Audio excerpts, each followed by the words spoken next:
Hello everyone, Assalamualaikum warahmatullahi wabarakatuh.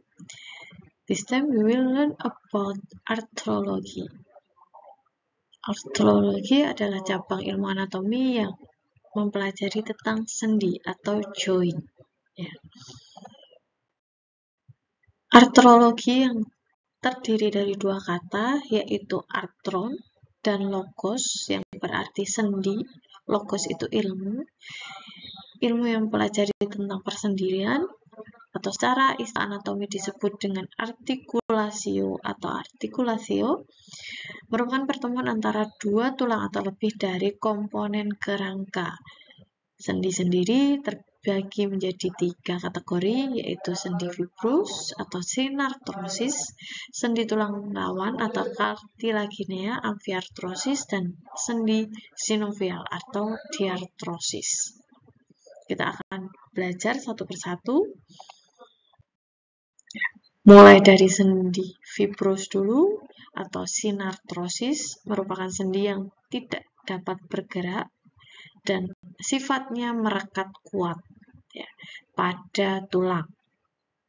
Hubungan antara ujung-ujung tulang berupa jaringan ikat fibrosa. Ada tiga macam sendi fibrous. Yang pertama sutura, tulang yang berhubungan, berkelok-kelok dan bersesuaian, dan sedikit jaringan ikat fibrosa. Dan karakteristik utamanya sendi ini tidak bisa menghasilkan gerakan, ya, no movement. Ya. Contohnya adalah hubungan antara tulang-tulang tengkorak. Ya, kita sudah belajar di materi sebelumnya di tulang ya, osteologi berkaitan dengan sutura ini. Sutura contohnya ada di tulang-tulang tengkorak. Macam sendi fibrous yang kedua adalah gomfosis, yang disebut juga dengan sendi kaitan atau kantung. Contohnya dari sendi ini adalah sendi gigi dan tulang raha atau articulatio dentoalveolaris. Jadi sendi yang menghubungkan atau mengaitkan gigi dengan tulang rahang. Ini termasuk sendi gomfosis. Yang ketiga, ya, macam dari sendi fibrous adalah syndesmosis, di mana jaringan penghubungnya adalah jaringan ikat padat yang mengikat tulang-tulang menjadi satu dan gerakannya sangat terbatas. Misalnya sendi yang menghubungkan antara radius dan ulna, ya ini syndesmosis radii-ulnaris, dan antara tibia dan fibula inferior, yaitu syndesmosis tibiofibularis. Selanjutnya, jenis sendi tulang rawan atau cartilaginea, disebut juga dengan amfiarthrosis, adalah sendi dengan gerakan sedikit. Jadi sendi ini bisa menghasilkan gerakan tapi hanya sedikit, di mana hubungan antara tulang-tulang berupa tulang rawan. Macam sendi amfiarthrosis atau sendi tulang rawan ini ada dua. Yang pertama ada simfisis. Jaringan penghubungnya terdiri dari fibrokartilago yang dipisahkan dari tulang-tulang oleh lapisan hialin atau kartilagohialin. Contoh dari simfisis adalah simfisis pubis dan simfisis intervertebralis. Simfisis pubis bisa kita lihat pada gambar ini, dia menghubungkan antara kedua tulang pubis ini. Ya, di sini ini simfisis pubis, dan simfisis intervertebralis dia menghubungkan antar vertebra. Ini ya, sendi yang menghubungkan antar vertebra. Yang kedua, ada synkondrosis atau jaringan penghubungnya ialah jaringan tulang rawan. Misalnya pada epifise dan diafise, tulang panjang sebelum pertumbuhan sempurna.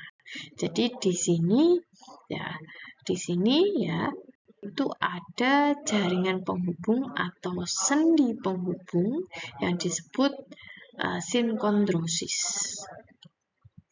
Sebelum tulang panjang bertumbuh sempurna yang dipisahkan oleh jaringan pertumbuhan di sini ya. Ini ada tulang rawan atau sendi yang menghubungkan antara epifise dan diafise. Sendi yang ketiga, yaitu sendi sinovial atau diartrosis, adalah sendi yang bisa bergerak secara bebas. Ya, ciri-cirinya dia punya rongga sendi atau kavitas artikular dan sendi dibungkus kapsul sendi yang terdiri dari stratum dorsum dan stratum sinovial, di mana ada lapisan luar dan lapisan dalam. Ya. Ciri yang ketiga, permukaan sendi ditutupi kartilago atau hialin. Dapat adanya ligamen. Jadi sendi ini ada ligamennya. Nah, ini adalah contoh dari sendi sinovial, di mana ini merupakan sendi atau joint di lutut. Dilapisi lapisan hialin, ada cairan sinovial, ada fibrous kapsul, ada membran, dan juga ligamen. Jenis dari sendi sinovial ini yang pertama ada sendi peluru atau ball and socket joint atau disebut dengan istilah anatominya artikulasi globoidea. Ya, ini merupakan sendi yang bisa menghasilkan gerakan terbesar ya. Karena kenapa disebut dengan ball and socket? Karena di sini dia kepala sendi, ada kepala sendi yang agak bulat dan dia masuk pada tulang yang berbentuk cekung. Jadi ada kepala sendi ya, ada soketnya, ada kepala atau ada tempat yang berbentuk cekung sehingga dia bisa menghasilkan gerakan yang besar ya. Yang kedua, gerakannya yang bisa terjadi di antaranya fleksi, ekstensi, abduksi, adduksi, dan juga rotasi. Semua gerakan bisa dia lakukan, atau gerakan paduan. Bisa perpaduan antara rotasi, adduksi, abduksi, ya, dan sebagainya. Contoh dari sendi peluru yaitu artikulasio humeri dan artikulasio coxae. Nah, ini adalah artikulasio humeri, ya, sendi yang menghubungkan skapula dan humerus, ya, atau sendi bahu, ya, artikulasio humeri. Nah, ini ada tulang yang berbentuk bulat, ya, ini yang disebut ball and socket, ya. Ada ballnya, ada tulang yang berbentuk bulat dan socket, ada tempatnya, ada cekungannya. Nah, ini merupakan sendi yang bisa bergerak dengan bebas. Contoh yang kedua atau sendi yang termasuk ball and socket ini adalah artikulasio coxae. Ya, jadi sendi yang ada di sini. Yang ada di tulang yang menghubungkan tulang coxae dan tulang femur. Ya, ini termasuk ball and socket joint. Jenis sendi sinovial yang kedua yaitu sendi bujur telur atau artikulasio ellipsioidea. Jadi gerakan sendi ini sedikit terbatas, tidak sebebas tadi ya artikulasio globoidea. Gerakan yang bisa dihasilkan ya bisa menghasilkan gerakan fleksi, ekstensi, abduksi, dan adduksi. Dia tidak bisa melakukan rotasi. Ya.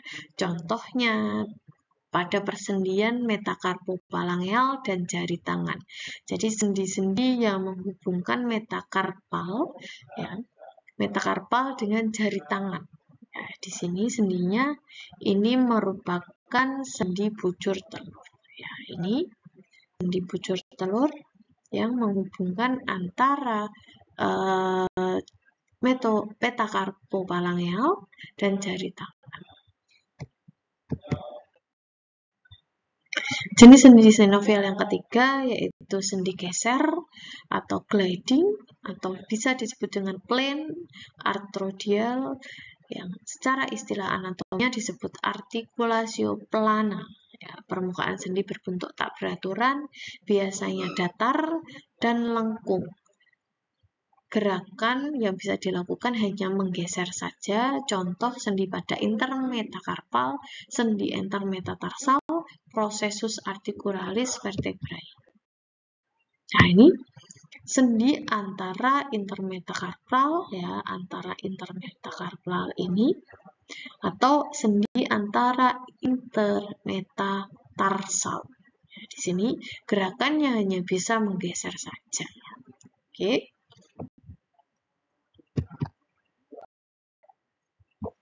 Jenis sendi sinovial yang keempat yaitu sendi engsel atau artikulasio trochlearis. Gerakan yang bisa dihasilkan fleksi dan ekstensi saja. Contohnya pada sendi siku. Ya, kalian bisa gerakan siku kalian hanya bisa menekuk dan juga meluruskan saja. Fleksi ekstensi saja yang bisa dilakukan oleh sendi siku atau artikulasio cubiti. Ya. Contoh lain pada sendi kaki, pergelangan kaki, artikulasio talocruralis di sini, dan sendi interphalangeal. Ya.